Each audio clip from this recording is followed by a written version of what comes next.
നമ്മളെ നിയന്ത്രിക്കണം ആദ്യം. അല്ലാഹു നമുക്കതിന് തൗഫീഖ് നൽകട്ടെ. അതിന് നബി തങ്ങൾ ദുആ ഇറക്കാൻ പറഞ്ഞ ദുആയുണ്ട്. അല്ലാഹുമ്മ ആതി നഫ്സി തഖ്വാഹാ വസക്കിഹാ അൻത ഖൈറു മൻ സക്കാഹാ അൻത വലിയുഹാ വമൗലാഹാ. ഹബീബായ തങ്ങൾ പഠിപ്പിച്ച ദുആയാണിത്. അല്ലാഹുവേ ആതി നഫ്സി തഖ്വാഹാ, എന്റെ ശരീരത്തിന്റെ എന്റെ നഫ്സിനെ നിയന്ത്രിക്കാനുള്ള കഴിവ് നീ എനിക്ക് നൽകണേ റബ്ബേ. ഒരു മനുഷ്യൻ അവനവനെ കൺട്രോൾ ചെയ്യാൻ പറ്റാത്തൊരവസ്ഥ, അത് വലിയ അപകടമാണ്. നമുക്ക് നമ്മുടെ ഇമോഷൻസ്, നമ്മുടെ വികാരങ്ങള്, നമ്മുടെ വിചാരങ്ങള്, നമ്മുടെ തോന്നലുകള്, നമ്മുടെ വികാര വിക്ഷോഭങ്ങള് ഇത് നിയന്ത്രിക്കാൻ കഴിയാതെ വരുന്നത് വലിയൊരു ദുരന്തമാണ്. അല്ലാഹുവിനോട് ചോദിച്ച് പ്രാർത്ഥിച്ച് പഠിക്കണം. ഈ ദുആ നമ്മൾ ശരിക്ക് പഠിച്ചു വെക്കണം. അല്ലാഹുമ്മ റബ്ബേ ആതി നഫ്സി തഖ്വാഹാ, എന്റെ ശരീരത്തിന് ആവശ്യമായ ബോധം തഖ്വയും നിന്നെ കുറിച്ചുള്ള ഭയപ്പാടും നീ തന്നെ നൽകണേ റബ്ബേ. വസക്കിഹാ, എന്റെ ശരീരത്തെ നീ ശുദ്ധിയാക്കി തരണമേ. അൻത ഖൈറു മൻ സക്കാഹാ, നീയാണല്ലോ റബ്ബേ ശരീരത്തെ ഏറ്റവും നന്നാക്കി തരുന്നവൻ. അൻത വലിയുഹാ വമൗലാഹാ, എന്റെ ശരീരത്തിന്റെ ഉടമസ്ഥനും എന്റെ ശരീരത്തിന്റെ ഗാർഡിയൻ, എന്റെ ശരീരത്തിന്റെ രക്ഷിതാവ്, ഇതെല്ലാം നീയല്ലയോ റബ്ബേ, നീയല്ലയോ എന്റെ ഉടമസ്ഥൻ. അതുകൊണ്ട് നീ എന്നെ നന്നാക്കി തരണേ എന്ന് അല്ലാഹുവിനോട് നമ്മുടെ ഓരോ വിശ്വാസി ജനങ്ങളും ഓരോരുത്തരും ദുആ ചെയ്യണം. പ്രത്യേകിച്ച് നമ്മുടെ യുവാക്കളും യുവതികളും, ഏറ്റവും പ്രധാനമായി നമ്മുടെ ഉയർന്ന ക്ലാസ്സുകളിൽ പഠിക്കുന്ന വിദ്യാർത്ഥിനികള് ഈ ദുആ പഠിച്ചു വെക്കണം. ഒന്ന് ചൊല്ലി നോക്കൂ, നമുക്ക് ഒരുമിച്ച് ചൊല്ലാം. അല്ലാഹുമ്മ ആതി നഫ്സി തഖ്വാഹാ വസക്കിഹാ അൻത ഖൈറു മൻ സക്കാഹാ അൻത വലിയുഹാ വമൗലാഹാ. ഒരുപക്ഷേ നമ്മൾ കേട്ടു പരിചയപ്പെട്ട പ്രാർത്ഥനയാകും ഇത്. എപ്പോഴും ഇടക്കിടക്ക് തിന്മകളിലേക്ക് ചിന്ത വരുമ്പോൾ ദുആ ഇറക്കണം. റബ്ബേ എന്നെ നീ കാത്തുരക്ഷിക്കണമേ. ഒരു നേരത്തെ, ഒരു സെക്കൻഡ് നേരത്തെ നമ്മുടെ ചിന്തയിൽ വരുന്ന ഒരു ഭ്രമം മതിയാകും ജീവിതം തകരാൻ. ഒരു സെക്കൻഡ് നേരത്തെ നമ്മുടെ ശരീരത്തിന് തോന്നുന്ന ഷഹ്വത്ത്, വൈകാരികമായ ഒരു ചിന്ത, ചുറ്റുപാടുകളെ സംബന്ധിച്ച് ബോധമില്ലാതെ, ശറഅനെ കുറിച്ച് ബോധമില്ലാതെ, അല്ലാഹുവിനെ കുറിച്ചും ഹബീബിനെ കുറിച്ചും ബോധമില്ലാതെ നമ്മൾ എടുക്കുന്ന ഒരു എടുത്തുചാട്ടമോ ഒരു വിവരക്കേടോ ജീവിതം മുഴുവൻ തകരാൻ അത് മതിയാകും. അല്ലാഹുവിനോട് കാവൽ ചോദിക്കണേ. അല്ലാഹുമ്മ ആതി നഫ്സി തഖ്വാഹാ വസക്കിഹാ അൻത ഖൈറു മൻ സക്കാഹാ അൻത വലിയുഹാ വമൗലാഹാ. മഹാനായ റബീഉ ഇബ്നു ഖുസൈം റളിയല്ലാഹു തആല അൻഹു കരഞ്ഞ് ശരീരമാസകലം മെലിഞ്ഞുണങ്ങിയിട്ട് മഹാൻ പറയുന്നു, വല്ലാഹി ഇൻഷാ അല്ലാഹു ലാ യസ്അലുനി റബ്ബി അന്നി വഖഅതു ബിഫാഹിശത്തിൻ അബദാ. അല്ലാഹുവിനോട് ദുആ ഇറക്കുകയാണ്. അല്ലാഹുവിന്റെ മുമ്പിൽ ശപഥം ചെയ്തു പറയുന്നു റബീഉ റളിയല്ലാഹു അൻഹു, വല്ലാഹ്, അല്ലാഹുവിനെ തന്നെയാണ് സത്യം. ഈ വാക്ക് പോലെ നമുക്കൊരു ധൈര്യപ്പെട്ട് പറയാൻ കഴിയോ? ധൈര്യപ്പെട്ട് പറയാൻ കഴിയുമോ? വല്ലാഹി, അല്ലാഹുവിനെ തന്നെയാണ് സത്യം. ഇൻഷാ അല്ലാഹ്, ഇൻഷാ അല്ലാഹ് ലാ യസ്അലുനി റബ്ബി അന്നി വഖഅതു ബിഫാഹിശത്തിൻ അബദാ. എന്നോട് അല്ലാഹു ഒരിക്കലും എന്തുകൊണ്ട് റബീഅേ നിങ്ങൾ ഒരു വ്യഭിചാരം ചെയ്തു എന്ന് എന്റെ റബ്ബനോട് ചോദിക്കുന്ന അവസ്ഥ ഉണ്ടാവരുത്. കണ്ണുകൾക്ക് വ്യഭിചാരമുണ്ടെന്നും കാതുകൾക്ക് വ്യഭിചാരമുണ്ടെന്നും നാവിന് വ്യഭിചാരമുണ്ടെന്നും കൈകൾക്കും കാലിനും വ്യഭിചാരമുണ്ടെന്നും മഹാനായ റസൂലുള്ളാഹി സ്വല്ലല്ലാഹു അലൈഹി വസല്ലം മോശമായി ഇക്കിളിപ്പെടുത്തുന്ന കഥകൾ എഴുതി വിടുന്നത്, ടൈപ്പ് ചെയ്യുന്നത്, വാട്സപ്പിൽ വിടുന്നത്, ഫേസ്ബുക്കിലൂടെ അപ്ലോഡ് ചെയ്യുന്നത്, മോശപ്പെട്ട മനുഷ്യനെ വികാരപ്പെടുത്തുന്ന, മനുഷ്യനെ തിന്മയിലേക്ക് കൊണ്ടുപോകുന്ന ഇക്കിളി പൈങ്കിളി കഥകൾ എഴുതിവിടുന്ന ആളുകളുടെ വിരൽ തുമ്പുകൾ ചെയ്യുന്നത് ഒരു വ്യഭിചാരമാണ്. അത് വായിക്കുന്നവന്റെ കണ്ണ് ചെയ്യുന്നത് വ്യഭിചാരമാണ്. അത് കേൾക്കുന്നത് വ്യഭിചാരമാണ്. അത്തരം വിഷയങ്ങൾ അറിയാനും ആസ്വദിക്കാനും നടന്നു പോകുന്നത് കാലുകൊണ്ട് ചെയ്യുന്ന വ്യഭിചാരമാണ്. അത് മനുഷ്യന്റെ ജനനേന്ദ്രിയം ഒന്നുകിൽ ശരിവെക്കും, അല്ലെങ്കിൽ അതിനെ എതിർക്കും. ശരിവെച്ചാൽ അതിനർത്ഥം അവൻ ശരിയായ തിന്മയിൽ ചെന്ന് പതിക്കുന്നു. മഅദല്ലാഹ്. അതുകൊണ്ട് ഈ രണ്ട് കവിതകളുടെ ആശയം വളരെ വലുതാണ്. നമ്മൾ ഒറ്റക്കിരിക്കുമ്പോഴോ ആരാരും അറിയില്ലെന്ന് തോന്നുമ്പോഴോ നമ്മുടെ ഖൽബിന്റെ ഉള്ളിൽ പറയണേ, എന്നെ അല്ലാഹു കണ്ടുകൊണ്ടിരിക്കുകയാണ്. വഇദാ ഖലൗത ബിരീബത്തിൻ ഫീ ദുൽമത്തിൻ وإذا خلوت بريبة في ظلمة والنفس داعية إلى الطغيان فاستحي من نظر الإله وقل لها إن الذي خلق الظلام يراني. الله നമുക്ക് ആ ബോധം നൽകട്ടെ. നമുക്ക് നമ്മെ നിയന്ത്രിക്കാനുള്ള കഴിവ്. നാളെ ഖബറിൽ പോയി കിടക്കുമ്പോ വേണ്ടില്ലായിരുന്നുവെന്ന് പശ്ചാത്തപിക്കുന്ന, നമ്മളെ തെറി പറയുന്ന, നമ്മളെ ശപിച്ചു കളയുന്ന ജീവിതത്തിൽ വരുന്ന അബദ്ധങ്ങൾ ഉണ്ടാവരുതേ. നാളെ മഹ്ശറായിലേക്ക് നമ്മുടെ കിതാബ് നൽകപ്പെടുമ്പോ, യാ അബ്ദി, എന്റെ ദാസനെ, ഹൽ വലമക ഹഫളതി, നിന്റെ കർമ്മങ്ങൾ എഴുതി വെക്കാൻ ഞാൻ നിശ്ചയിച്ച എന്റെ മലക്കുകൾ, എന്റെ ഉദ്യോഗസ്ഥന്മാർ നിന്നോട് അതിക്രമം ചെയ്തിട്ടുണ്ടോ? നീ ചെയ്യാത്തത് നീ ചെയ്തുവെന്ന് നിന്റെ പേരിൽ എഴുതി വെച്ചതാണോ? എന്റെ മലക്കുകളോട് നിനക്ക് വല്ല അന്യായം തോന്നുന്നുണ്ടോ? നീ ചെയ്യാത്തത് അവർ ചെയ്തു എന്ന് പറയുകയും നീ ചെയ്ത നന്മകളെ അവർ എഴുതാതിരിക്കുകയും ചെയ്തിട്ടുണ്ടോ എന്ന് അല്ലാഹു ചോദിക്കുന്ന നേരത്ത്, യാ വൈലതാ യാ ലൈതനീ ലം അത്തഖിദ് ഫുലാനൻ ഖലീലാ എന്ന് നാശമേ, എന്റെ നാശമേ എന്ന് വിളിച്ചു പറയുന്നൊരു ഗതികേട് അല്ലാഹു നമ്മൾ ആർക്കും വരുത്താതെ റബ്ബ് തആല അല്ലാഹു നമ്മെ കാത്തുരക്ഷിക്കട്ടെ. ഇമാമുനാ ബുഖാരി റഹ്മത്തുള്ളാഹി അലൈഹി സ്വഹീഹ് എഴുതി വെച്ച മഹാനവറുകൾ പറഞ്ഞു, വല്ലാഹി മാ കദബ്തു കദിബതൻ, ഞാൻ എന്റെ ജീവിതത്തിൽ ഒരു നുണ പോലും പറഞ്ഞിട്ടില്ല. വലഗ്തബ്തു മുസ്ലിമാ, ഒരു മുസ്ലിമിനെ പോലും ഞാൻ ഗീബത്ത് പറഞ്ഞിട്ടില്ല. മുൻദു അലിംതു അന്നൽ ഗീബത തസ്രി ബി അഹ്ലിഹാ, ഗീബത്ത് ദോഷമാണെന്നും അത് തെറ്റാണെന്നും ഞാൻ മനസ്സിലാക്കിയ നാള് മുതൽ ഞാനൊരു നുണയും പറഞ്ഞിട്ടില്ല എന്ന് പറയണമെങ്കിൽ ഇതൊരു ധൈര്യമാണ്. നമുക്കത് പറയാൻ കഴിയോ? വലഗ്തബ്തു മുസ്ലിമൻ, ഒരു മുസ്ലിമായ മനുഷ്യനെയും ഞാൻ ഗീബത്തും പറഞ്ഞില്ല. ഇത് പറയാനുള്ള ഒരു കരുത്ത്, ഒരു തരത്തിലുള്ള ധൈര്യം മഹാനായ ഇമാമുനാ ബുഖാരി റഹ്മത്തുള്ളാഹി അലൈഹി. അതുകൊണ്ട് മുഅ്മിനേ, നമ്മൾ ഇന്ന് ചർച്ച ചെയ്യുന്ന വിഷയം, തിന്മകൾ കാണുമ്പോൾ ആ തിന്മകൾ തിന്മയാണെന്ന് വിളിച്ചു പറയാനും തിന്മകളെ തിരുത്താനും, തിന്മകൾ നടക്കാതെ ഈ രാജ്യത്തെ, നമ്മുടെ നാടിനെ, മനുഷ്യ സമൂഹത്തെ മൃഗങ്ങളുടെ സ്വഭാവങ്ങളിൽ നിന്ന് മനുഷ്യത്വത്തിലേക്ക് തിരിച്ചു കൊണ്ടുവരാൻ ചെറിയവർക്കും വലിയവർക്കും ആണുങ്ങൾക്കും പെണ്ണുങ്ങൾക്കും അവർക്ക് ഇടപെടേണ്ട അനിവാര്യതയുണ്ട്. പ്രത്യേകിച്ച് ഇന്ന് അവനവന്റെ ചിന്തകളും ആശയങ്ങളും ഒരാളെയും വേദനിപ്പിക്കാതെ എന്നാൽ തെറ്റുകൾക്ക് തിരുത്ത് ലോകത്തിന് പറഞ്ഞു കൊടുക്കാനുള്ള മീഡിയ സംവിധാനങ്ങൾ ഓരോരുത്തരുടെയും കയ്യിലുണ്ടായിരുന്നിട്ട് എന്തുകൊണ്ടൊരു തിരുത്ത് നമ്മൾ കൊടുത്തില്ല എന്ന് അള്ളാഹു ചോദിച്ചാൽ, ഞാൻ പറഞ്ഞാൽ അത് ആര് കേൾക്കാനാണ് എന്ന ഒരു മറുപടി 21ാം നൂറ്റാണ്ടുകാർക്ക് പറയാൻ കഴിയില്ല. ഈ ഫേസ്ബുക്കും വാട്സപ്പും ഉള്ള കാലത്ത് തിന്മകളെ തിന്മകളായിട്ട് തന്നെ അതിനെ മനസ്സിലാക്കുകയും അത് തിരുത്താനുള്ള ആഹ്വാനം നടത്തുകയും ചെയ്യേണ്ട അനിവാര്യത ഹബീബായ നബി തങ്ങൾ പറഞ്ഞു. മുൻ സമുദായങ്ങൾ നശിപ്പിക്കപ്പെട്ടു പോയവരുണ്ട്. എത്രയോ ആളുകൾ നമ്മൾ പെട്രയെ കുറിച്ച് പറയും. ജോർഡാനിന്റെ ഭാഗമാണ് പെട്ര. ജോർഡാനിന്റെ ഈസ്റ്റിലേക്ക്, നോർത്ത് ഈസ്റ്റിലേക്ക്, സൗദി അറേബ്യയുടെ നോർത്ത് വെസ്റ്റിലേക്ക് മദായിൻ സാലിഹ്, അതിനിപ്പുറത്ത് പെട്ര, ആ പ്രദേശങ്ങൾ സമൂദ് ഗോത്രക്കാർ, സാലിഹ് നബി അലൈഹിസ്സലാമിന്റെ ആളുകൾ ജീവിച്ചു പോയ സ്ഥലം ഇന്ന് ടൂറിസ്റ്റ് കേന്ദ്രങ്ങളാണ്. അത് ടൂറിസത്തിന്റെ സ്ഥലങ്ങളല്ല എന്നാ ഖുർആൻ പറയാം, അത് അദാബിന്റെ സ്ഥലങ്ങളാണ്. നിങ്ങൾ അതിലൂടെ കടന്നു പോകുമ്പോ ഇല്ല അൻതും ബാഖൂൻ, കരഞ്ഞുകൊണ്ടല്ലാതെ സ്വഹാബികളെ ഇതിലെ കടന്നു പോകരുത് എന്ന് നബി തങ്ങൾ തബൂക്കിലേക്ക് പോകുമ്പോൾ പറഞ്ഞു കൊടുത്തിട്ടുണ്ട് സല്ലല്ലാഹു അലൈഹി വസല്ലം. ആ മലകൾ വലിയ വലിയ പർവ്വതങ്ങളാണ് അവര് വീടുകളാക്കി കൊത്തിയെടുത്തത്. ഇന്നൊന്ന് വെറുതെ നെറ്റിലൊന്ന് പെട്ര എന്ന് അടിച്ചു നോക്കിയാൽ കാണാൻ പറ്റും.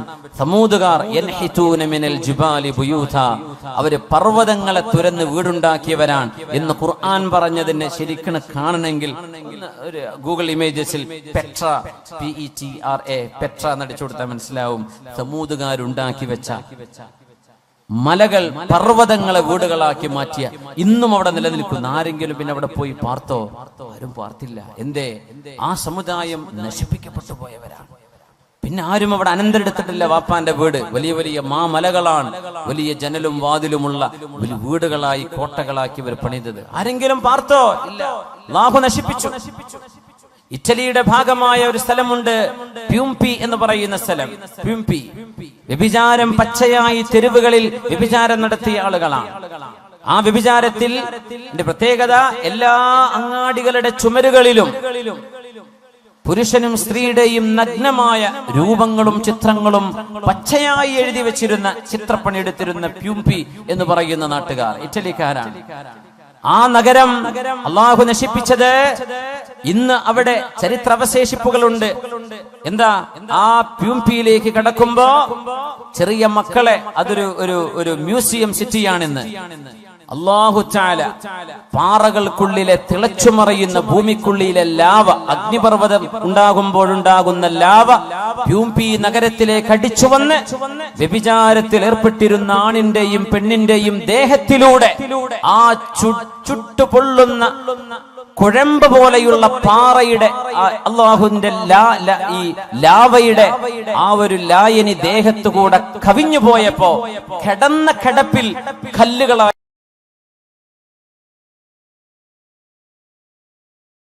മാറിയ മനുഷ്യന്മാർ ഇന്നും ആ മ്യൂസിയം പോലെയുള്ള ഈ പ്യൂംപിയിലേക്ക് ചെറിയ കുട്ടികളെ കൊണ്ടുപോകില്ല. എന്തേ? ആണും പെണ്ണും പച്ചയായി തോന്നിവാസം ചെയ്തുകൊണ്ടിരിക്കുന്ന നേരത്ത് അവരുടെ ദേഹത്തുകൂടെയാണ് ഈ അദാബ് വന്നത്. അവരങ്ങനെ കല്ലായി ഉറച്ച്, കൈ വായ തുറന്ന്, കൈ പൊക്കി വെച്ച്, കാല് പൊക്കി വെച്ച്, കമിഴ്ന്ന് കിടന്ന് ഇങ്ങനെയൊക്കെ കിടക്കുന്ന മനുഷ്യ കോലങ്ങൾ. ഇന്നും മനുഷ്യന്റെ രൂപം അതുപോലെ ആ തടി അങ്ങ് കല്ലായി പോയി. പ്യൂംപി ഒന്ന് ഗൂഗിൾ ഇമേജ് നോക്കൂ. പ്യൂംപിയിലെ മനുഷ്യന്മാർ അത് കാണേണ്ട അദാബ് എങ്ങനെ വന്നു എന്ന് അല്ലാഹു പറയുന്നുണ്ട്.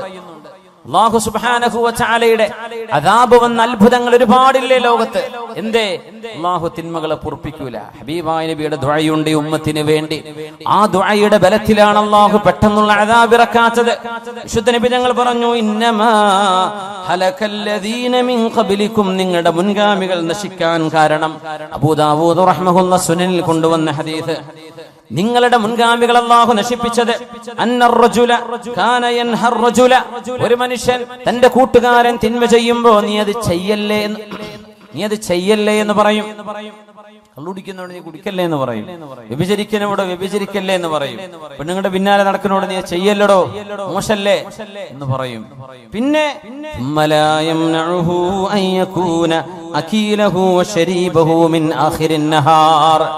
രാവിലെ തന്റെ കൂട്ടുകാരൻ തെറ്റ് ചെയ്യുമ്പോ അവനോട് പറയും, ചെയ്യല്ലടോ, നീ എന്താണോ ഈ കാണിക്കുന്നത് എന്ന് പറഞ്ഞിട്ട് ആ തെറ്റ് ചെയ്യുന്ന അതേ ആളിന്റെ കൂടെ വൈകുന്നേരമാകും പറയും, നമുക്ക് ഭക്ഷണം കഴിക്കാൻ പോവല്ലേ, എവിടുക്ക പോവാ, നമുക്ക് ഇടക്കിടക്ക് പോവാ, നിലമ്പൂരിലേക്ക് പോവാ, കോഴിക്കോട്ടേക്ക് പോവാ. എന്നിട്ട് ആ തെറ്റ് ചെയ്തവൻ അവനോടായി വന്ന് രാവിലെ പറഞ്ഞത്, നീ ചെയ്ത് തെറ്റാണത്, ചെയ്യല്ലേ എന്ന് പറഞ്ഞ അവന്റെ കൂടെ ആ തെറ്റിഷ്ടപ്പെടുന്നവനോട് കൂടെ തന്നെ പോയി ഭക്ഷണം കഴിക്കുകയും കൂടെ ഇരുന്ന് വെള്ളം കുടിക്കുകയും ചെയ്യും. തിന്മ ചെയ്യുന്ന ആളുകളോട് വെറുപ്പില്ലാതിരിക്കുക. ഒരു വിഷയം ഗൗരവത്തിൽ നമ്മൾ മനസ്സിലാക്കണം. നമ്മൾ തെറ്റ് ചെയ്യുന്നുണ്ടോ ഇല്ലേ എന്നതിനപ്പുറം തെറ്റിനോട് നമ്മുടെ മനസ്സിൽ ഇഷ്ടമുണ്ടോ ഇല്ലേ എന്നാ ചോദിക്കേണ്ടത്. വ്യഭിചാരം കിട്ടിയ തരക്കേടില്ല എന്നാ മനസ്സിൽ തോന്നുന്നത്. അടി കിട്ടുമല്ലോ എന്ന് പേടിച്ചിട്ടാ ചെയ്യാണ്ടിരിക്കുന്നത്. അത് ഈമാനല്ല. തിന്മകളോട് വെറുപ്പ് വേണമെന്നാണ്. ആ വെറുപ്പ് നമ്മുടെ കൽബിലുണ്ടോ? ഇന്നഹു കാന ഫാഹിഷതൻ വസാഅ സബീല, അല്ലാഹു മോശമാണ്, വളരെ മോശമാണ് എന്ന് അല്ലാഹു പറഞ്ഞത്. ഞാൻ എന്റെ ജീവിതത്തിലേക്ക് കൊണ്ടുവന്ന എന്റെ ഭാര്യയല്ലാതെ എന്റെ ശരീരത്തിന്റെ രഹസ്യങ്ങൾ അറിയാൻ മറ്റൊരാളില്ല എന്ന് നമ്മുടെ കൽബിൽ നമ്മൾ ഉറക്കുന്നുണ്ടോ? കള്ളു കുടിക്കാൻ ആഗ്രഹമുണ്ട്, പക്ഷേ കുടിക്കാറില്ല. അതല്ല ഈമാൻ. തിന്മയോട് വെറുപ്പ് നമുക്ക് തോന്നുന്നുണ്ടോ എന്നാണ് ചോദിക്കേണ്ടത്. നമുക്ക് തിന്മയോട് വെറുപ്പുണ്ടോ? ഈമാനിന്റെ പ്രത്യേകത അതാണ്. അല്ലാഹുമ്മ ഹബ്ബിബ് ഇലൈനൽ ഈമാൻ വസയ്യിൻഹു ഫീ ഖുലൂബിനാ വകർരിഹ് ഇലൈനൽ കുഫ്റ വൽ ഫുസൂഖ വൽ അസ്യാൻ വഉലൈക ഹുമുർ റാഷിദൂൻ. ഒരു പ്രാർത്ഥന, ഖുർആനിന്റെ ആയത്തിൽ നിന്നുണ്ടാക്കിയ പ്രാർത്ഥന. അല്ലാഹു തആല ഉലൈക ഒരു വിഭാഗത്തെ കുറിച്ച് ഹബ്ബബ ഇലൈഹിമുൽ ഈമാൻ, അല്ലാഹു അവർക്ക് ഈമാനിനെ മഹ്ബൂബാക്കി കൊടുത്തു. വിശ്വാസം, അല്ലാഹുവിലുള്ള വിശ്വാസം, പരലോകത്തേക്ക് റബ്ബിനെ കാണാൻ പോകണം, നാളെ വിചാരണയുണ്ട്, നാളെ ഖബറിന്റെ ഉള്ളിൽ ശിക്ഷയുണ്ട്, രക്ഷയുണ്ട്, നാളെ സിറാത്തുണ്ട്, മീസാനുണ്ട്, ഹിസാബുണ്ട്, സ്വർഗമുണ്ട്, നരകമുണ്ട്, അല്ലാഹുവിനെ കാണുന്ന ഒരു ലിഖാ ഉണ്ട് എന്ന് വിശ്വസിക്കുന്ന ആ വിശ്വാസം ഖൽബിലേക്ക് ഇഷ്ടപ്പെടുകയും വസയ്യനഹു ഫീ ഖുലൂബിഹിം അവരുടെ ഖൽബിൽ അല്ലാഹു വിശ്വാസം മനോഹരമാക്കി കൊടുക്കുകയും ചെയ്തു. അവരിൽ അല്ലാഹു നമ്മെ പെടുത്തി തരട്ടെ. വകറഹ ഇലൈഹിമുൽ കുഫ്ര വൽ ഫുസൂഖ വൽ ഇസ്യാൻ പാപം ചെയ്യുന്നതും തോന്നിവാസം ചെയ്യുന്നതും അവിശ്വാസവും നിരീശ്വരവാദവും പറയുന്നതും പ്രവർത്തിക്കുന്നതും ചിന്തിക്കുന്നതും അവരുടെ ഖൽബിലേക്ക് അല്ലാഹു ഉറപ്പാക്കി കൊടുത്തു. റബ്ബിനോട് നമ്മൾ അത് ചോദിച്ചു വാങ്ങണം. അല്ലാഹുമ്മ ഹബ്ബിബ് ഇലൈനൽ ഈമാൻ വസയ്യിൻഹു ഫീ ഖുലൂബിനാ വകർരിഹ് ഇലൈനൽ കുഫ്ര വൽ ഫുസൂഖ വൽ ഇസ്യാൻ. തിന്മകളോട് വെറുപ്പുണ്ടാവലാണ് ഈമാനിന്റെ അടയാളം. ഇപ്പൊ ലോട്ടറി അടിച്ചാൽ എനിക്ക് അടിക്കാത്തോണ്ട് കുഴപ്പമില്ല, അടിച്ചു കഴിഞ്ഞാൽ ഞാൻ ഏതെങ്കിലും മൂലയിൽ നിന്ന് മസല ഉണ്ടാക്കിയിട്ട് അത് ഹലാലാക്കും എന്നാണ് കൽബിന്റെ ഉള്ളിലുള്ളതെങ്കിൽ ഈമാനില്ല. കിട്ടാത്തോണ്ടാണ്, അടിച്ചു കിട്ടിയോക്കണ്ടേ, എന്തെങ്കിലും മസല ഉണ്ടാക്കിയിട്ട് ആ കാശ് ഇങ്ങോട്ട് കയ്യിലാക്കും. ഇതാണ് നമ്മുടെ ഉള്ളിലിരിപ്പെങ്കിൽ അതല്ല ഈമാൻ. കള്ളുടിയന്മാരെ കാണുമ്പോഴേ എൻ്റെ ടേസ്റ്റ് എന്താണെന്ന് അറിയാൻ പൂതി ഉണ്ടായിരുന്നു, നടക്കൂലല്ലോ. ആ പൂതി വരാൻ പാടില്ല. വ്യഭിചാരം ഒരുത്തങ്ങം വന്ന് പറയടോ ഞാൻ മറ്റോള ചാടിച്ചു, ഇവിടെ ചാടിച്ചു, എന്നെ കൊണ്ട് പറ്റിയിട്ടില്ലല്ലോ എന്നാ തോന്നണതെങ്കിൽ ആ പറയണോന്ന് ഈമാനില്ല. വെറുപ്പ്, തിന്മയോട് വെറുപ്പ് വരണം എന്നാ, അതാണ് ഈമാൻ. അത് നമുക്ക് വരുന്നുണ്ടോ എന്നാ വിഷയം. തിന്മയോട് വെറുപ്പ് എന്ത് മുമ്പ് കൊണ്ടുവന്ന് വെച്ചാലും ഞാൻ തൊടൂല എന്നതാണ്.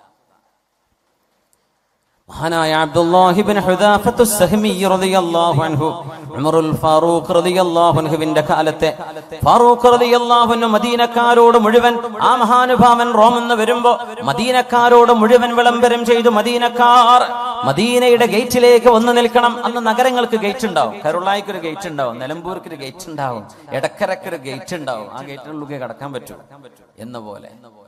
ഇവിടെ നമുക്ക് നമ്മുടെ ഗേറ്റൊന്നും ഉണ്ടായിട്ടില്ല. പക്ഷെ അറബ് രാജ്യങ്ങളിൽ സമർക്കന്ദിലും ബുഖാറയിലും ഇന്ന് പോയാൽ കാണാൻ പറ്റും പഴയ കാലത്തെ അവരുടെ കോട്ടയുടെ മതിലുകൾ. ഒരു നഗരത്തിന് ഭിത്തി ഉണ്ടാവും. മദീനക്കന്ന് ഭിത്തിയുണ്ട്. മദീനയുടെ ഭിത്തികളിലേക്ക് പുരുഷന്മാർ മുഴുവനും ഇറങ്ങിച്ചെല്ലണം. എന്നിട്ട് അബ്ദുല്ലാഹി ഇബ്നു ഹുദാഫത്തു സഹ്മി വരുമ്പോൾ ആ മഹാനുഭാവന്റെ നെറ്റിയിൽ മദീനക്കാർ മുഴുവനും ഉമ്മ വെക്കണം, ചുംബിക്കണം, ആ മഹാന്റെ നെറ്റിയിൽ മുത്തണം എന്ന് ഫാറൂഖ് റളിയല്ലാഹു അൻഹു ഉത്തരവിട്ട സ്വഹാബിയാണ് അബ്ദുല്ലാഹി ഇബ്നു ഹുദാഫത്തു സഹ്മി. എന്താ കാരണം എന്നറിയോ? എന്തിനാണ് മദീനക്കാർ മുഴുവൻ ആ മഹാനെ ചെന്ന് സ്വീകരിക്കണം? ഒരു കാരണമുണ്ട്.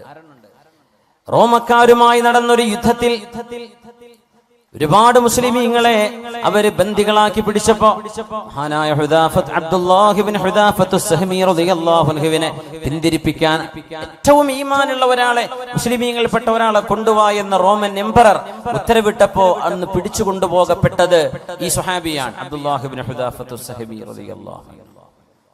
രാജാവ് ചോദിച്ചു, ഇസ്ലാം വിട്ടിങ്ങോട്ട് ക്രിസ്ത്യാനി മതത്തിലേക്ക് വാ. ഞാൻ വരൂല. നിനക്ക് എന്റെ അധികാരത്തിന്റെ പകുതി ഞാൻ തരാം. എന്റെ അധികാരത്തിന്റെ പകുതി. പഞ്ചായത്തിന്റെ പകുതി അല്ലേ കൊടുക്കണത്? റോമൻ എംപയർ എന്ന് പറഞ്ഞാൽ ഇന്നത്തെ യൂറോപ്പ് മുതൽ തുർക്കി മുതൽ ഇറാഖ് വരെ ജോർഡാനിലൂടെ കടന്നു പോകുന്ന പ്രവിശാലമായ ലോകത്തിന്റെ പകുതി. ഇന്നൊരു വീട് വെച്ചരാന്ന് പറഞ്ഞാൽ ഞാൻ ക്രിസ്ത്യാനി ഏത് മതച്ചായിക്കോളെ, എനിക്കൊരു വീട് കിട്ടിയാൽ മതി. ഇതാണ് മനുഷ്യന്മാരുടെ ഈമാന്റെ അവസ്ഥ. പാല് പാക്കറ്റ് കിട്ടിയാൽ ഞാൻ പോന്നോളാം.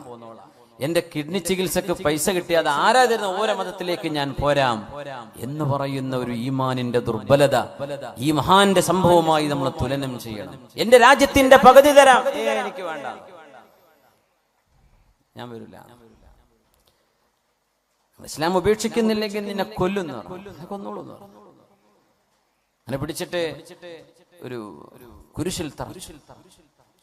രാജാവ് പറഞ്ഞു അമ്പയ്യ, പക്ഷെ ദേഹത്ത് കൊള്ളരുത്, പേടിപ്പിച്ചാൽ മതി എന്ന് പറഞ്ഞു. അദ്ദേഹം കൂളായിട്ട് കിടന്നുകൊടുത്തു. അവരങ്ങനെ അമ്പ ചെയ്തു. ഒരു കുലുക്കല്ല, ഒന്നും ചെയ്യേണ്ട, ഇറക്കിക്കൊള്ളുന്നു. പിന്നെ ചെയ്തതൊരു ഏറ്റവും വലിയ ക്രൂരതയാണ്. ആ മഹാനുഭാവനെ ജയിലിലടച്ചു, ഭക്ഷണം കൊടുത്തില്ല. 4 ദിവസം കഴിഞ്ഞ് ഭക്ഷണമില്ലാണ്ട്.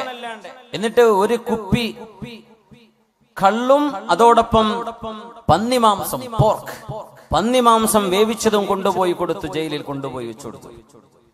ആ നേരത്ത് മഹാൻ പറഞ്ഞൊരു വാക്കുണ്ട്, അല്ലാഹുവേ ഒരു മനുഷ്യൻ കുടുങ്ങുന്ന നേരത്തെ ഇത് ഹലാലാണെന്ന് നീ എനിക്ക് വിധിച്ചിട്ടുണ്ട്. അങ്ങനെയാണല്ലോ. വേറെ ഒരു ഭക്ഷണമില്ല, ഒന്നും കയ്യിലില്ല, ഒരു വെള്ളവുമില്ല, തൊണ്ട വരണ്ട് മരിക്കാൻ പോവാൻ. അങ്ങനത്തെ ഒരു ഘട്ടത്തിൽ അവനവന്റെ ജീവൻ നിലനിർത്താൻ മാത്രം ഒരു ഹറാം അള്ളാഹു അനുവദിച്ചു കൊടുക്കുന്നു. ഒരു ഘട്ടത്തിൽ ആ നേരത്തൊരു മാംസം അതേ ഉള്ളൂ, വേറെ ഒന്നും ഒരു ഭക്ഷണവും ലഭ്യമല്ല. ആ ഒരു പന്നിമാംസം കഴിച്ചില്ലെങ്കിൽ അവൻ ജീവൻ അപകടത്തിലാണ്, അവൻ മരിച്ചു പോകും. അങ്ങനത്തെ ഒരു ഘട്ടത്തിൽ അത് അനുവദി ഇല്ലാമൽ തുരിർത്തും എന്ന് ഖുർആൻ പറഞ്ഞതിനർത്ഥം അതാണ്. നിങ്ങൾക്കൊരു നിർബന്ധമായ ഒരു സാഹചര്യം. യൂറോപ്പിലേക്കൊക്കെ യാത്ര പോകുമ്പോ എത്രയോ ആളുകൾ ഷെങ്കൻ വിസ എടുത്ത് പോകും. ഫ്രാൻസും ജർമ്മനിയും ഇറ്റലിയും സ്വിറ്റ്സർലൻഡും ഒക്കെ കണ്ടുപോരാം. അവിടുത്തെ മീറ്റ് ഹലാൽ മീറ്റ് ആവണമെന്നില്ല, അവിടുത്തെ ചിക്കൻ ഹലാൽ ചിക്കൻ അല്ല. വേറെ നിർവാഹമല്ലല്ലോ എന്ന് പറയുക കഴിക്കും. വേറെ നിർവാഹം വെജിറ്റേറിയൻ കഴിക്കൂടെ, സീ ഫുഡ് കഴിച്ചൂടെ? അതിനെ പറ്റിയല്ല ഈ പറഞ്ഞത്. ജീവൻ അബ്ദുല്ലാഹ് ഹുദാഫത്ത് സഹ്മി ജയിലിലാണ്, കൊണ്ടുപോയി കൊടുത്തു. മഹാൻ ആ ഭക്ഷണത്തോട് രാജാവ് പരീക്ഷിക്കുകയായിരുന്നു ഈമാന്റെ അളവ്. നമ്മളൊക്കെ ഒന്ന് ആലോചിക്കണം മുഅ്മിനെ, എന്താ നമ്മളെ ഈമാനും നമ്മളും തമ്മിലുള്ള അവസ്ഥ എന്താണ്? ആ മഹാനൊരു വാക്ക് പറഞ്ഞവരുടെ മുമ്പിൽ, അല്ലാഹുവേ, ജീവിതത്തോട് മല്ലടിക്കുന്ന, മരണം മുന്നിൽ കാണുന്ന ഒരു മനുഷ്യന് ദാഹാർത്തനായ എന്റെ മുമ്പിൽ നീ ഹറാമായ വെള്ളവും ഹറാമായ മദ്യവും നീ ഹലാല് പോലെ അനുവദിക്കുന്നുണ്ട് എന്ന് എനിക്കറിയാം റബ്ബേ. ഈ മാംസം എനിക്കിപ്പോൾ കഴിക്കൽ ഹലാലാണെന്ന് എനിക്കറിയാം. 4 ദിവസമായി ഞാൻ പട്ടിണിയിലാണ്. പക്ഷേ അല്ലാഹുവേ, ഈ മാംസവും നീ ഹറാമാക്കിയത് എന്നെ കൊണ്ട് കഴിപ്പിക്കുന്നത് കണ്ട്, ഞാൻ കഴിക്കുന്നത് കണ്ട് എന്റെ മതത്തോട്, ഞാൻ മതത്തിന്റെ വിശ്വാസങ്ങളോട് പിന്മാറി എന്ന് എന്നെ താറടിച്ചു കാണിക്കാൻ, അവർ സന്തോഷിക്കാൻ ചെയ്യുന്ന ഈ പരിപാടിക്ക് ഞാൻ കൂട്ടുനിൽക്കില്ല റബ്ബേ. ഞാൻ ഇങ്ങനെ മരിച്ചാലും അവരിങ്ങനെ ഇത് കണ്ട് സന്തോഷിക്കരുത്, ഞാൻ അവരെ സന്തോഷിപ്പിക്കാൻ അനുവദിക്കില്ല, ഞാനത് തൊടുന്നില്ല റബ്ബേ എന്ന് പറഞ്ഞ് അത് തൊടാതെ പോയ അബ്ദുല്ലാഹി ഇബ്നു ഹുദാഫത്ത് സഹ്മി രാജാവ് വീണ്ടും ഇവിടുന്ന് പുറത്തിറക്കിയത്. 6-7 സ്വഹാബിമാരെ ഒരു വലിയൊരു ചെമ്പിൽ തിളച്ച എണ്ണയിൽ ജീവനോടെ കൊണ്ടുപോയിട്ടിട്ടുണ്ട്. നമ്മളൊക്കെ റോഹിംഗ്യൻ മുസ്ലിമീങ്ങളോട് ചെയ്യുന്ന അദാബ് കാണുമ്പോൾ മനസ്സൊക്കെ പടച്ചു പോകും. നമുക്ക് ഉറക്കം വരൂല, ആഴ്ചകളോളം ഭക്ഷണം കഴിക്കാൻ കഴിയില്ല റബ്ബേ. പാവം മനുഷ്യരോട് കാണിക്കുന്ന ക്രൂരത കണ്ടോ? സ്വഹാബികൾ അതിലേറെ സഹിച്ചു. 6-7 സ്വഹാബിമാരെ തിളച്ച എണ്ണ തിളപ്പിച്ചിട്ട് ജീവനോടെ അവിടെ പിടിച്ചു വെക്കപ്പെട്ട സ്വഹാബി പറഞ്ഞു, അബ്ദുല്ലാ, നീ പിന്മാറിയില്ലെങ്കിൽ നിന്നെ ഇതാണ് ഞങ്ങൾ ചെയ്യാൻ പോകുന്നത്. അദ്ദേഹം കരഞ്ഞു. എന്തിനാ കരച്ചിലെന്ന് ചോദിച്ചു. ഞാൻ കരയുന്നത് എനിക്കൊരു ശരീരമല്ലേ ഉള്ളൂ, ഇതൊന്ന് നിങ്ങൾ ഇട്ട് കഴിഞ്ഞാൽ എന്റെ തടി തീർന്നില്ലേ? എനിക്ക് ഇങ്ങനെ 1000 ശരീരം ഉണ്ടായിരുന്നെങ്കിൽ ഞാൻ കൊതിച്ചു പോവുകയാണ്. ഒന്നല്ലേ ഉള്ളൂ, ആ സങ്കടത്തോടാണ് ഞാൻ കരയുന്നത്. ഇത് കണ്ടപ്പോഴാണ് രാജാവിന് ബോധ്യപ്പെട്ടത്, ഇസ്ലാം, ഇവര് മുസ്ലിം ആകുന്നത് പൈസക്ക് വേണ്ടിയല്ല. ഇവർ ഇസ്ലാം സ്വീകരിച്ചത് സത്യം, ധർമ്മം, യുക്തിബദ്ധമായൊരു വിശ്വാസ പ്രമാണം, ഇത് ലോകത്ത് ഇത് മാത്രമുള്ളൂ എന്ന് ബോധ്യപ്പെട്ടതിന്റെ പേരിലാണ്. ആ ഒരു വിശ്വാസത്തിന്റെ പ്രതീകമായ അബ്ദുല്ലാഹി ഇബ്നു ഹുദാഫത്ത് സഹ്മിയെ ഒന്നും ചെയ്യാതെ ശിക്ഷിക്കാതെ ഇയാൾ വെറുതെ വിടാൻ പോവുകയാണ് രാജാവ്. ഈ മനുഷ്യന്റെ ഈമാനിന്റെ ഘനം കണ്ടിട്ട് നമുക്ക് അങ്ങനത്തെ ഒരു ചെറിയൊരു ഘട്ടം വന്നാൽ എന്തായിരിക്കും നമ്മുടെ അവസ്ഥ? നമ്മളെ കീഴടങ്ങി കൊടുക്കൂലേ? അന്നേരം രാജാവ് പറഞ്ഞു, അബ്ദുല്ലാ, അവസാനത്തെ ഒരു ചോദ്യം, നീ എന്റെ നെറ്റിയിലൊന്ന് ഉമ്മ വെക്കുമോ? നെറ്റിയിൽ ഉമ്മ വെക്കെന്ന് പറഞ്ഞാൽ ഞാൻ താഴെയാണ്, നിങ്ങൾ മീതയാണ്, ഞാൻ നിങ്ങളെ ബഹുമാനിച്ചു, ഞാൻ ഒന്നുമല്ല എന്നൊരു സമ്മതിപ്പിക്കലാണത്. ഞാൻ പറഞ്ഞു, ഞാൻ ചെയ്യാം, പക്ഷേ ഒരു കണ്ടീഷൻ ഉണ്ട്. ഞാനത് ചെയ്താൽ എന്റെ കൂടെയുള്ള 10, 70, 80 സ്വഹാബിമാർ, മുസ്ലിമീങ്ങൾ, താബിഈങ്ങളുണ്ട്, അവരെ നിങ്ങൾ വിട്ടയക്കണം എന്റെ കൂടെ. അദ്ദേഹം പറഞ്ഞു, നീ എന്റെ നെറ്റിയിലൊന്ന് ഉമ്മ വെച്ചാൽ നിന്നെ ഞാൻ വിട്ടയക്കാം. മഹാനവർ പറഞ്ഞു, ഞാനത് ചെയ്യാം, പക്ഷേ എന്റെ കൂടെയുള്ള 80 ആളുകളുടെ ജീവൻ അതുകൊണ്ട് രക്ഷപ്പെടണം, എന്റേത് മാത്രമല്ല. ഞാൻ തരാം. രാജാവിന് എങ്ങനെയെങ്കിലും അബ്ദുല്ലാഹി തങ്ങൾ കീഴടങ്ങണമെന്ന ആഗ്രഹത്തിലേക്ക് എത്തി. അങ്ങനെ ആ രാജാവിന്റെ നെറ്റിയിൽ അദ്ദേഹം ഉമ്മ വെച്ചു. ഒന്നുമില്ല, പ്രതീകാത്മകമായി ആ ഒരു സാഹചര്യം 80 ആളുകളുടെ ജീവൻ രക്ഷിക്കാൻ. ആ സംഭവം കഴിഞ്ഞ് വരുമ്പോഴാ ഫാറൂഖ് റളിയല്ലാഹു അൻഹു പറഞ്ഞത്, മദീനക്കാരായ മുഴുവൻ പുരുഷന്മാരും മദീനയുടെ ഗേറ്റിലേക്ക് നിൽക്കണം. ഇനി വരാനുള്ള അബ്ദുല്ലാഹി ഇബ്നു ഹുദാഫത്ത് സഹ്മിയുടെ നെറ്റിയിൽ നിങ്ങൾ ഉമ്മ വെക്കണം. അന അബ്ദഉ ബിഹിം, ഞാനാണത് ആദ്യം ചെയ്യുന്നത് എന്ന് പറഞ്ഞ് ആ നെറ്റിയിൽ ഉമ്മ ചാർത്തിയ ഉമർ ഇബ്നുൽ ഖത്താബ് റളിയല്ലാഹു അൻഹു മദീനക്കാർ മുഴുവനും. അതൊരു ഈമാനാണ്. നമ്മളിവിടെ കിടക്കുന്നു. നമ്മുടെ ഈമാൻ എവിടെ കിടക്കുന്നു മുഅ്മിനേ? അല്ലാഹുവിനോട് ചോദിക്കണം, അല്ലാഹുമ്മ ഹബ്ബിബ് ഇലൈനൽ ഈമാൻ, അല്ലാഹുവേ ഞങ്ങളുടെ ഹൃദയത്തിലേക്ക് ഈമാൻ മഹ്ബൂബാക്കി തരണേ റബ്ബേ. ഈമാനോടൊരു ഇഷ്ടം വരണം. അത് നമ്മൾ പഠിക്കുമ്പോഴാണ് അതിനോട് ഇഷ്ടം വരിക, അറിയുമ്പോഴാണ് അതിനോട് ബഹുമാനം വരിക.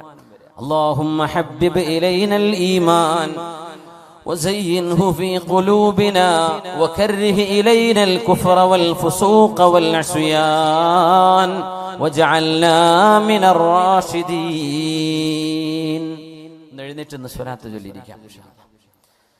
صلوا على النبي محمد وآله اللهم صل على سيدنا محمد وعلى آل سيدنا محمد وبارك وسلم عليه. نقول وركشل يقول اللهم صل على سيدنا محمد وعلى آل سيدنا محمد وبارك وسلم عليه. نقول اللهم صل على سيدنا محمد وعلى آل سيدنا محمد وبارك وسلم عليه. ഇരിക്കുന്ന മുമ്പ് പേഴ്സൊക്കെ ഒന്ന് എടുത്ത് റെഡിയാക്കി വെക്കി. ആ തേങ്കുപ്പിയൊക്കെ ഒന്ന് കൊണ്ടുപോയി കൊടുക്കി. നമുക്ക് ഇൻഷാ അല്ലാഹ് പരിപാടിയുടെ ഇതിന്റെ ചെലവും പന്തലൊക്കെ കണ്ടറിയല്ലോ. നമ്മളെ വീട്ടിൽ ചെറിയ സൽക്കാരം ഉണ്ടാക്കാൻ എത്ര ചെലവ് വരും? 2 ഡർപ്പായ വാങ്ങിയാൽ തന്നെ. അപ്പൊ ഇത് വലിയ ചെലവ് വരുന്ന നമ്മുടെ വിദ്യാർത്ഥി സുഹൃത്തുക്കളുടെ SKSF-ന്റെ നമ്മുടെ പ്രവർത്തകന്മാരുടെ കഠിനാധ്വാനമാണ്. നമുക്ക് എന്ത് ചെയ്യാം? ആദ്യം തേങ്കുപ്പി കൊടുക്കി ഇൻഷാ അല്ലാഹ്. അത് ശിഫയുണ്ടെന്ന് അള്ളാഹുവിന്റെ ഖുർആൻ പറഞ്ഞ ഔഷധമാണ്. ചക്കര ഇറക്കിയതൊന്നല്ലല്ലോ, ഒറിജിനൽ അല്ലേ? മാഷാ അല്ലാഹ്. അതുകൊണ്ട് തന്നെ ധൈര്യമായിട്ട് വാങ്ങിക്കുക.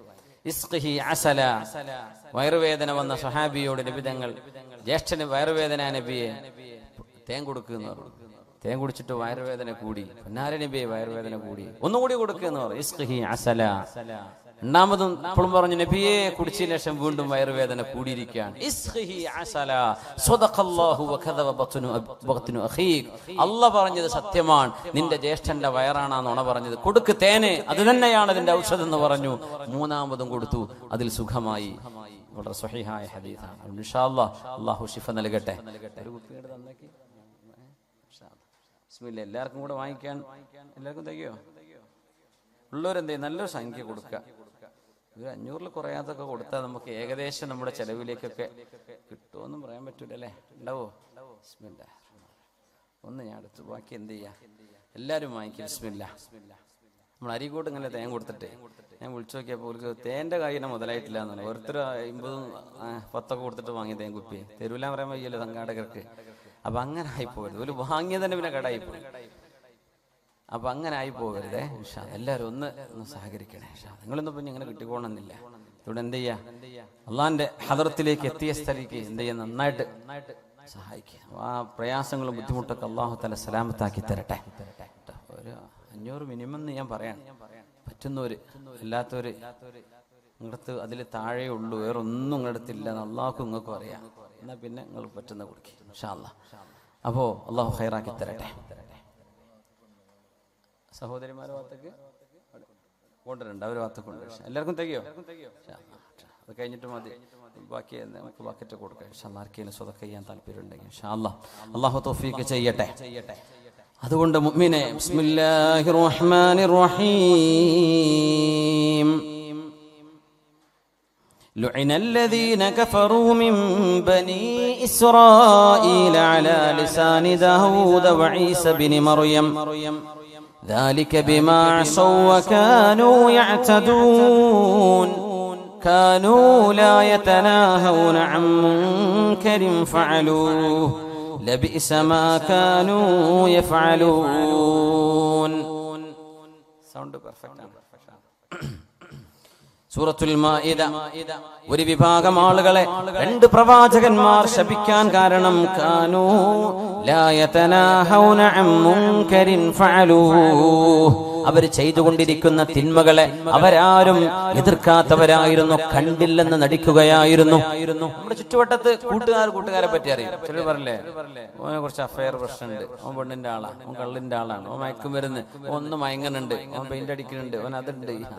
പല പെയിന്റ് പണിനെ കുറിച്ചല്ല പറഞ്ഞത്, മയക്കുമരുന്നിന്റെ പല കോഡ് ഭാഷകളുണ്ട്. സുബ്ഹാനല്ലാഹ്. ഇതറിയുന്ന കൂട്ടുകാരെ അത് ഓൻ ചെയ്തോട്ടെ, ഞാൻ ചെയ്യണില്ലല്ലോ. അങ്ങനെയല്ല, നീ അത് ചെയ്യല്ലടാ. നീ ഇങ്ങനെ മരിച്ചാൽ അള്ളാന്റെ അടുത്ത് മയക്കുമരുന്ന് അഡിക്ഷനിൽ നീ നിന്റെ മലക്കുൽ മൗത്ത് നിന്റെ റൂഹിനെ പിടിച്ചാൽ നീ പോകുന്ന നരകത്തിലേക്കല്ല. നിങ്ങൾ എങ്ങനെയാണോ മരിക്കേണ്ടത് അങ്ങനെയാണ് നാളെ പരലോകത്ത് പുനർജന്മം നൽകുക. അല്ലാഹു കാത്തുരക്ഷിക്കട്ടെ. അപ്പൊ നീ ഇങ്ങനെ മരിച്ചാൽ എനിക്ക് അദാബല്ലടോ. നാളെ നിന്റെ പരലോകം എന്നേക്കുമായുള്ള നിന്റെ ഒരു ജീവിതം ഒരു നേരത്തെ ഒരു ആസ്വാദനം കൊണ്ട് നീ നശിപ്പിക്കണോ? കൂട്ടുകാര് പറയണം. കൂട്ടുകാര് സുഹൃത്തിനോട്, പെണ്ണ് പെണ്ണിനോട്, ആണിനോട്, കൂട്ടുകാരോട്, കൂട്ടുകാരികൾ കൂട്ടുകാരികളോട് തിന്മയിൽ നിന്ന് മോചിപ്പിക്കണം. ബോയ് ഫ്രണ്ടും ഗേൾ ഫ്രണ്ടും ഉള്ള ആൾക്കാരൊക്കെ ഉണ്ടാവും. അവർക്കറിയാം, കൂട്ടുകാർക്കറിയാം. അവർ വലിയ രസത്തിലാ പറയാം, അത് അവന്റെ ഫ്രണ്ട് നമുക്കറിയാം. നീ എന്തെങ്കിലും ഇടപെട്ടോ, അവരോട് പറഞ്ഞോ ഇത് തിന്മയാ, ചെയ്യരുത്, അരുതാത്തതാണ്, അല്ലാഹു ഇഷ്ടപ്പെടില്ല. ഒരു വിവാഹത്തിലൂടെയുള്ള ഒരു കുടുംബജീവിതമല്ലാതെ വഴിവിട്ട ഈ ബന്ധങ്ങൾ പാടില്ല എന്ന് നീ പറഞ്ഞോ നിന്റെ കൂട്ടുകാരനോട്, നിന്റെ കൂട്ടുകാരിയോട്. ഒരു വിഭാഗം ശപിക്കപ്പെട്ടു. ശപിച്ചു എന്ന് പറഞ്ഞാൽ എന്താ? അള്ളാഹുവിന്റെ റഹ്മത്ത് അവർക്ക് കിട്ടൂല എന്നല്ലേ. റഹ്മത്ത് കിട്ടാതിരുന്നാൽ അവരുടെ കൂടെയുണ്ടാകുന്നത് പിശാചാണ്. പിന്നെ അവരുടെ തലയിൽ പലതും വരും. മക്കളെ അറുത്തു കൊല്ലുന്നതും, കാമുകന് വേണ്ടി ഭർത്താവിനെ തലക്കടിച്ചു കൊല്ലുന്നതും, വീടും കുടുംബവും നാടും എല്ലാം ഉപേക്ഷിച്ച് ഒരു നേരത്തെ തലക്ക് പിടിക്കുന്ന ഒരു ഭ്രാന്ത് കൊണ്ട് പ്രേമം തലക്ക് കയറി 2 കുഞ്ഞിന്റെ ഉമ്മയും 3 കുഞ്ഞിന്റെ ഉമ്മയും 2 കുഞ്ഞിന്റെ വാപ്പയും 3 കുഞ്ഞിന്റെ വാപ്പയും ഇറങ്ങി ഓടുന്നതും പിശാച് തലയിൽ കയറിയത് കൊണ്ടല്ലേ. ഒരു നേരം ബോധം ഉണ്ടെങ്കിൽ ഇത് ചെയ്യോ? അവസാനം കുറച്ചു നേരം കഴിഞ്ഞ് പെട്രോൾ കഴിഞ്ഞ് വണ്ടി നിൽക്കുമ്പോഴാണ് ഓർമ്മ വരും, എന്തിനിപ്പോ ഞാനിതൊക്കെ ചെയ്തത്, ഇത്രയേ ഉണ്ടായിരുന്നുള്ളൂ, ഇതിനാണിപ്പോ ഞാൻ ഈ ലോകം മുഴുവൻ ഇളക്കി മറിച്ചത്, കോടതി വരാന്തകളും ഒച്ചപ്പാടും ബഹളങ്ങളും ഒക്കെ ഉണ്ടാക്കിയത് ഇതിനായിരുന്നോ എന്ന് തിരിച്ചറിയുമ്പോഴേക്കും കാര്യം കൈവിട്ടു പോയിട്ടുണ്ടാകും.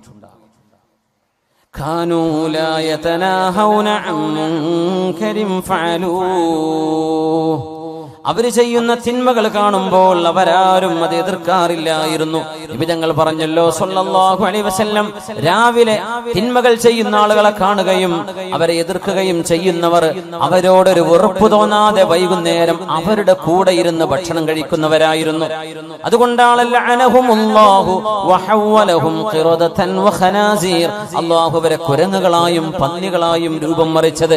അതിന് കാരണം തിന്മകളോടൊരു വെറുപ്പ് തോന്നാത്തത്. ആദ്യം തിന്മകളോട് വെറുപ്പ് തോന്നണം.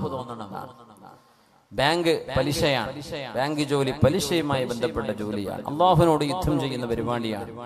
അത് ഏത് രാഷ്ട്രീയ സംഘടനക്കാർ നേതൃത്വം കൊടുത്താലും ബാങ്ക് പരിപാടി നമുക്ക് പാടില്ലാത്തതാണ്. അത് ഹറാമു തന്നെ. അതിനൊന്നും നമ്മള് സംഘടനകളോ രാഷ്ട്രീയ പാർട്ടികളോ ഉണ്ടാക്കി അതിന്റെ പിന്നാലെ കൂടി വലിയ സംഭവമാക്കേണ്ട ഒരു കാര്യമില്ല. അത് ഹലാലും ഹറാമും ആഖിറവും പരലോകവും ഇല്ലാത്ത ഒരു വിഭാഗം ആളുകൾ ലോകത്ത് എന്നുണ്ടാവും.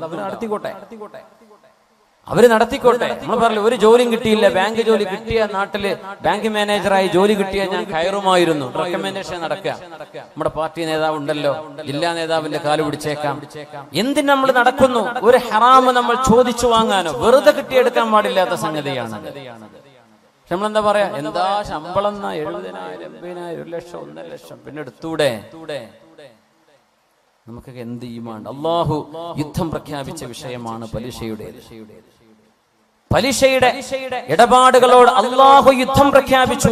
അള്ളാഹുവിനോട് യുദ്ധം ചെയ്യുന്നതിന് തുല്യമാണ്. ആ ഒരു സിസ്റ്റം ലോകത്തുണ്ടാവാൻ പാടില്ലെന്നാണ് ഇസ്ലാമിന്റെ കാഴ്ചപ്പാട്.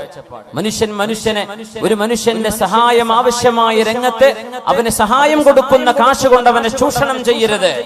പലിശരഹിത വായ്പാ പദ്ധതികൾ നമ്മൾ തയ്യാറാക്കുക.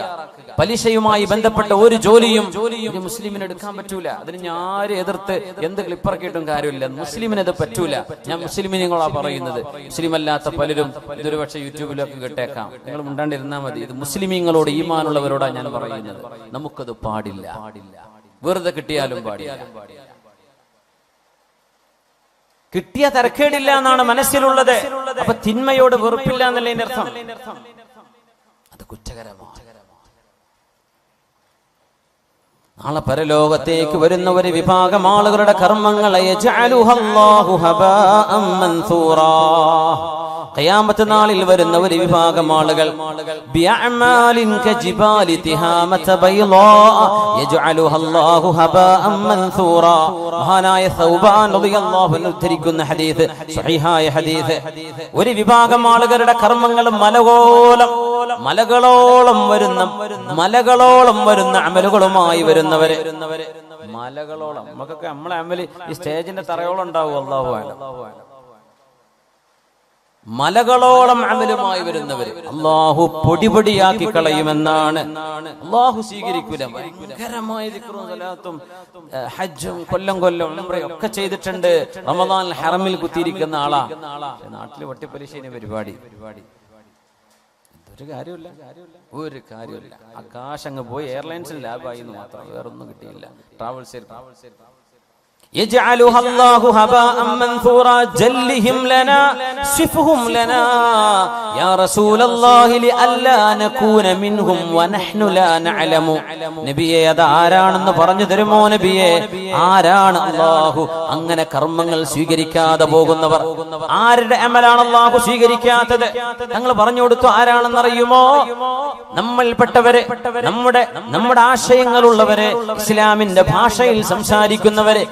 أولئك قوم إذا خلوا بمحارم الله انتهكوها. അല്ലാഹുവിന്റെ ഒരു ഹറാമിന്റെ അവസരം കിട്ടിയാൽ ഞാനത് ചെയ്യും എന്ന് മനസ്സിൽ കൊണ്ടു നടന്ന ആളുകളാണ് അവര് ചെയ്തവരാണെന്നല്ല ഖുർആൻ പറഞ്ഞത്. ചെയ്തവരാണെന്നല്ല. ദീനിന് നേതൃത്വം കൊടുക്കുന്നവരെ, ഉസ്താദുമാര് വരും, മുഅല്ലിം, ചെറിയ ക്ലാസ്സിലെ 1-ാം ക്ലാസ് മദ്രസ പഠിപ്പിക്കുന്ന ആള് മുതല്, അങ്ങ് സ്വദർ മുതല്, വാദ് പറയുന്ന ആള് മുതല്, മുദർരിസ് മുതല്, ഖാദി മുതല്, ഖാദിൽ ഖുദാത്ത് മുതല്, എല്ലാവിധ മുഫ്തിമാരുടെ മുഫ്തിമാര് മുതല്, എല്ലാ ലോകത്തിന്റെ പണ്ഡിതന്മാര്, വിദ്യാർത്ഥിനികള് മുഴുവൻ, ഇൽമിനുമായി ബന്ധപ്പെട്ട മുഴുവൻ ആളുകൾ ഒക്കെ ഭയങ്കരമാണ്. പക്ഷേ ഇദാ ഖലൗ ബിമഹാരിമില്ലാ, ആരാരും അറിയില്ല എന്ന് കണ്ടാൽ, ഒരു തെറ്റിന് അവസരം കിട്ടിയാൽ അവരത് ചെയ്യുന്ന മനസ്സുള്ളവരായിരുന്നു. അത്തരം ആളുകളുടെ അമല് എത്ര വലിയ അമലാണെങ്കിലും അല്ലാഹു സ്വീകരിക്കില്ലെന്ന് പരിശുദ്ധ റസൂൽ സ്വല്ലല്ലാഹു അലൈഹി വസല്ലം. എന്താ അതിന്റെ വിഷയം എന്നറിയോ? ഈമാൻ കടന്നിട്ടില്ല. എന്തേ? തെറ്റ് ചെയ്യാൻ അവസരം ഇല്ലാത്തതുകൊണ്ടൊന്നും കുരുത്തക്കേടില്ലാണ്ട് പോയതാണ്. നേരെ മറിച്ച് വ്യഭിചാരത്തിന്റെ അവസരമുള്ള ഒരു സാഹചര്യത്തിൽ ജീവിച്ച ഒരാൾ വേണമെങ്കിൽ കിട്ടും, വേണമെങ്കിൽ വിളിച്ചാൽ ഇറങ്ങി വരും. അല്ലെങ്കിൽ തിന്മയുടെ സാഹചര്യം റെഡിയാണ്. അല്ലെങ്കിൽ മദ്യപാനം, അല്ലെങ്കിൽ മയക്കുമരുന്ന് പറ്റിയ ടീമുണ്ട് നമ്മുടെ നാടുകളിലുള്ള. എനിക്കറിയില്ല ഇവിടുത്തെ നമ്മുടെ നെടുങ്കയത്തിന്റെ അവസ്ഥ എന്താണെന്ന് അറിയില്ല, നമ്മുടെ ഒന്നും നോക്കിയിട്ടൊന്നുമില്ല. പക്ഷേ ഒരുവിധം ടൂറിസ്റ്റ് കേന്ദ്രങ്ങൾ, വെള്ളച്ചാട്ടവും തടാകങ്ങളൊക്കെ ഉള്ളൊരു കാടുകള് ഒക്കെ കള്ളും കുപ്പിയായിരിക്കും ഉണ്ടാവുക. സുബ്ഹാനല്ലാഹ്. മനുഷ്യന്മാര് കയറി കള്ളുടിക്കാൻ വരും. പുഴയിലൊക്കെ വെള്ളം കുറഞ്ഞാൽ ആ നല്ല രസമുള്ള തണുത്ത കാറ്റടിച്ച് വീശുന്നിടത്ത് പോയിരിക്കാൻ നല്ല രസമാണ്. ഇവിടെയൊക്കെ നല്ല പുഴ ഉണ്ടല്ലേ, കേരളയിലെ പുഴക്കല്ലേ. ചൂടുകാലങ്ങളിൽ അവിടെ പോകുന്നവര് കള്ളും കുപ്പിയിട്ടാ പിന്നെ വരുന്നത്. രാവിലെ ചെന്ന് നോക്കുമ്പോ ഇവിടെ നല്ല മദ്യം പൊളി മാത്രല്ല, അതിന്റെ കൂടെ കള്ളും കുടിച്ചിട്ടുണ്ട് എന്ന് പിന്നെ ചെല്ലുന്നവർക്ക് ബോധ്യപ്പെടുന്നു. അപ്പേ എന്താണിത്? ഒരവസരം കിട്ടാത്തത് കൊണ്ട് ഇവനൊന്നും ചെയ്തില്ല. പക്ഷേ അവസരം കിട്ടിയവരൊക്കെ അടിച്ചു പൊളിച്ചു. എനിക്കും അവസരമുണ്ടായിരുന്നെങ്കിൽ ഞാനത് ചെയ്യുമായിരുന്നു എന്നാണ് മനസ്സെങ്കിൽ ഇത്തരം ആളുകളുടെ അമലും അല്ലാഹു സ്വീകരിക്കില്ലെന്ന് മഹാനായ അഷ്റഫുൽ ഖൽഖ് റസൂലുള്ളാഹി സ്വല്ലല്ലാഹു അലൈഹി വസല്ലം. അതുകൊണ്ടാണ് തിന്മകളെ കാണുമ്പോൾ അത് ചെയ്യരുതേ എന്ന് പറയൽ ബാധ്യതയുണ്ട് നമുക്ക്. നമ്മുടെ നഫ്സിനോട് ആദ്യം പറയണം, പിന്നെ കൂടെയുള്ള ജനങ്ങളോട്. നമ്മൾ തെറ്റ് ചെയ്യാത്തവരായതുകൊണ്ടല്ല പറയണത്, നമ്മളൊക്കെ തെറ്റ് ചെയ്യുന്നവരാണ്. കുല്ലു ബിനി ആദമ ഖത്വാ വഖൈറുൽ ഖത്വാഈന തവ്വാബൂൻ. ആദം നബി അലൈഹിസ്സലാമിന്റെ മക്കളായ ആണും പെണ്ണും തെറ്റ് ചെയ്യും. തെറ്റ് ചെയ്യലല്ല വിഷയം. തെറ്റ് ചെയ്താൽ അവർ തൗബ ചെയ്യേണ്ടവരാണ്. തൗബ ചെയ്യാതെ ഇരിക്കുന്നവന്റെ കാര്യമാണ് വലിയ വിഷമുള്ളത്, പരിഭ്രമമുള്ളത്. ഖൈറുൽ ഖത്വാഈന തവ്വാബൂൻ. തെറ്റുകാരിൽ ഏറ്റവും നല്ലവര്, തെറ്റ് ചെയ്യുന്നവരിൽ ഏറ്റവും നല്ലവര് ആരാ? തെറ്റ് ചെയ്യുന്നവര് നല്ലവരുണ്ടോ? അതാരാ? അത്തവ്വാബൂൻ. അല്ലാഹുവിലേക്ക് തൗബ ചെയ്ത് മടങ്ങും. റബ്ബേ പറ്റിപ്പോയി പടച്ചോനെ, ആ നേരത്തെ നേരത്തെ ഒരു ബോധം ഉണ്ടായില്ല. മാപ്പാക്കി തരണേ റബ്ബേ, പടച്ചോനെ പുറത്തുതാ, അന്ന് വലിയ അറിവൊന്നും ഉണ്ടായിരുന്നില്ല റബ്ബേ, ഇതൊന്നും കേട്ടില്ലായിരുന്നു, എന്നോടാരും പറഞ്ഞു തന്നിട്ടില്ലായിരുന്നു റബ്ബേ. അങ്ങനെ ഒരു സംഘം കൂടി കോളേജിൽ നിന്ന് തുടങ്ങിയ ഏർപ്പാടുകളാണ്. അങ്ങനെ തിന്മ ചെയ്ത് ചെയ്ത് ചെയ്ത് മടുത്തു. തിന്മയിൽ ഒരു സമാധാനവുമില്ലാതെ, ഒരു തിന്മ കഴിഞ്ഞാൽ മറ്റൊന്ന്, ഒരു വ്യഭിചാരം ചെയ്തവന് രണ്ടാമത് ചെയ്യാൻ തോന്നും, വേറൊരുത്തിനെ കിട്ടാൻ തോന്നും, അവളെ കഴിഞ്ഞാൽ വേറൊരുത്തിനെ വേണ്ടി വരും, അവള് കഴിഞ്ഞാൽ വേറൊരുത്തിയെ. ദുന്യാവുന്നവന്റെ ആശ തീരൂല. സുബ്ഹാനല്ലാഹ്. ഇതാണ് തിന്മകളുടെ അവസ്ഥ. ഒരിക്കലും മനസ്സമാധാനം തരില്ല. നേരെമറിച്ച് നീ നിക്കാഹ് ചെയ്ത് നിന്റെ ഭാര്യയാണ്, നീ നിക്കാഹിലൂടെ സ്വീകരിച്ച നിന്റെ ഭർത്താവാണ് സഹോദരി, അവരുടെ കൂടെയുള്ള ജീവിതത്തിൽ നിനക്ക് സംതൃപ്തി ഉണ്ടാകും. മറ്റേത് സംതൃപ്തിയില്ല. മനുഷ്യന്റെ ആഗ്രഹങ്ങൾ അടങ്ങാത്തത്, ഒരിക്കലും അടങ്ങാത്ത ഒരു വികാരജീവിയായി മനുഷ്യൻ അടിമപ്പെടുകയാണ്. എന്തിന്? തിന്മകൾ വാരിക്കൂട്ടാൻ വേണ്ടി മാത്രമോ?